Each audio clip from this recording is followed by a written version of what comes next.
नमस्कार. आज आपण एका खूप वेगाने वाढणाऱ्या क्षेत्रावर बोलणार आहोत, हो. जिथे वनस्पती विज्ञान आणि कृत्रिम बुद्धिमत्ता म्हणजे AI एकत्र येत आहेत. अगदी. आपल्याकडे वनस्पती विज्ञान आणि AI करिअर आणि कौशल्य यावर काही माहिती आहे. तर आज आपण पाहूया की वनस्पती विज्ञानाची पार्श्वभूमी असलेल्यांसाठी AI आणि MLच्या जगात काय संधी आहेत. हो. आणि हे फक्त नोकऱ्यांपुरतं नाहीये बरं का. म्हणजे AI मुळे शेती, बायोटेक्नॉलॉजी, अगदी पर्यावरण संरक्षण या सगळ्यांमध्येच मोठे बदल होत आहेत. अच्छा. पीक उत्पादन वाढवणं असो किंवा रोगांचं लवकर निदान करणं, AI आता खूप महत्वाचं ठरतंय. म्हणजे पारंपरिक ज्ञानाला आता टेक्नॉलॉजीची जोड मिळतीये. डेटा आधारित विश्लेषण. बरोबर. उदाहरणार्थ ॲग्रिकल्चरल डेटा सायंटिस्ट हे काय करतात नक्की? फक्त डेटा गोळा करतात? नाही, ते त्या डेटाचं विश्लेषण करतात. म्हणजे पिकांच्या वाढीचा अंदाज लावणं किंवा पाणी, खतं यांचा वापर कसा ऑप्टिमाइज करता येईल यासाठी ML मॉडेल्स वापरतात. ओके. आणि प्लांट फिनॉमिक्स म्हणून पण काहीतरी आहे ना? हो, प्लांट फिनॉमिक्स. यात वनस्पती कशा दिसतात, कशा वाढतात, त्यांचे आरोग्य कसं आहे हे समजून घेण्यासाठी इमेज अनालिसिस वापरतात. म्हणजे फोटोंचं विश्लेषण. अगदी. कम्प्युटर व्हिजन आणि डीप लर्निंग म्हणजे CNN सारख्या टेक्निक्स वापरून ज्या गोष्टी साध्या डोळ्यांना दिसत नाहीत त्याही यामुळे कळू शकतात. अरे वाह, हे तर खूपच इंटरेस्टिंग आहे. आणि प्रिसिजन ॲग्रिकल्चर स्पेशालिस्ट? हो, अचूक शेती तज्ज्ञ. ते तर ड्रोन आणि सेन्सर्स वापरतात असं ऐकलंय. नक्कीच. ते शेतीच्या प्रत्येक लहान भागावर लक्ष ठेवतात. कुठे पाण्याची गरज आहे, कुठे खताची, हे अगदी अचूकपणे करतं. म्हणजे संसाधनांची बचत होते त्याने. हो, आणि पर्यावरणावरचा ताण पण कमी होतो. याचबरोबर बायोइन्फॉर्मॅटिक्स आणि जिनोमिक्समध्ये पण AI खूप महत्वाचा आहे. ते कसं? म्हणजे वनस्पतींची जनुकीय माहिती असते ना, त्याचा अभ्यास करून चांगली वाणं तयार करायला मदत होते. रोगप्रतिकारक, जास्त उत्पादन देणारी. समजलं. आणि हवामान बदलावर काम करणारे पण AI वापरतात? हो, क्लायमेट अँड सस्टेनेबिलिटी अॅनालिस्ट. ते AI मॉडेल्स वापरून भविष्यात काय आव्हानं येऊ शकतात याचा अंदाज घेतात. म्हणजे या सगळ्या भूमिकांमध्ये एक गोष्ट कॉमन आहे. डेटा समजून घेणं आणि त्यावर काम करणं. अगदी बरोबर. मग यासाठी काय स्किल्स लागतात? नुसतं वनस्पती विज्ञान शिकून चालेल का? नाही, तेवढं पुरेसं नाही आता. प्रोग्रॅमिंग यायला हवं. पायथन किंवा R ह्या भाषा महत्वाच्या आहेत. ओके. प्रोग्रॅमिंग. अजून? Machine learning, deep learning, CNN, RNN सारखे प्रकार यांच्या कन्सेप्ट्स माहीत हव्यात. डेटा सायन्स, बिग डेटा कसा हाताळायचा हे कळायला हवं. आणि इमेज अनालिसिससाठी कॉम्प्युटर व्हिजन. हो.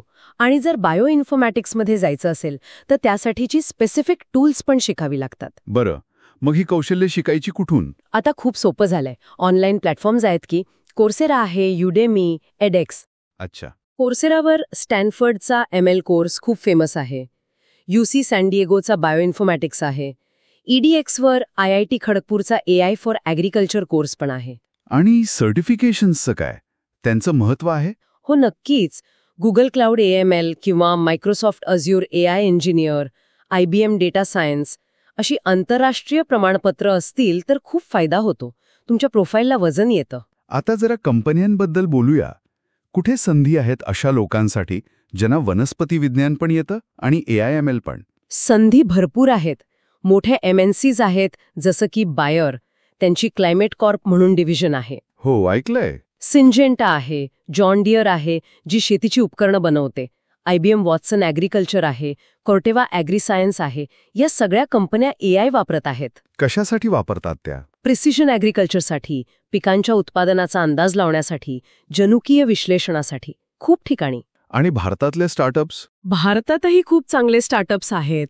ॲग्नेक्स्ट, क्रॉपिन, फसाल, प्लॅन्टेक्स ही काही नावं आहेत. हे पण AI आणि ML वापरून शेतकऱ्यांसाठी नवीन सोल्युशन्स आणत आहेत. म्हणजे MNCs आणि स्टार्टअप्स दोन्हीकडे संधी आहेत. इंटर्नशिपचं काय? इंटर्नशिपसाठी पण याच कंपन्या चांगल्या आहेत. किंवा मग CGIAR सारख्या आंतरराष्ट्रीय संस्था, FAO आहे, आपली ICAR आहे, इथेही खूप शिकायला मिळतं. तर मग समजा एखाद्याला या क्षेत्रात करिअर करायचंय तर काय टिप्स देशील? फक्त कोर्सेस करणं पुरेसं आहे? कोर्सेस महत्वाचे आहेत, पण तो फक्त पाया आहे. प्रत्यक्ष अनुभव खूप महत्वाचा आहे. म्हणजे इंटर्नशिप्स करा, स्वतःचे प्रोजेक्ट्स करा, कॅगलसारख्या वेबसाईटवर स्पर्धा असतात त्यात भाग घ्या.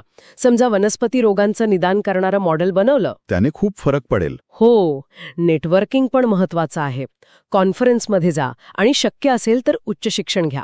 एमटेक किंवा MS, ॲग्री इन्फॉर्मॅटिक्स किंवा डेटा सायन्समध्ये. म्हणजे हे स्पष्ट आहे की AI आणि ML हे वनस्पती विज्ञानाच्या क्षेत्रात फक्त एक नवीन टूल नाहीये, तर ते एक प्रकारे क्रांती घडवत आहे. अगदी.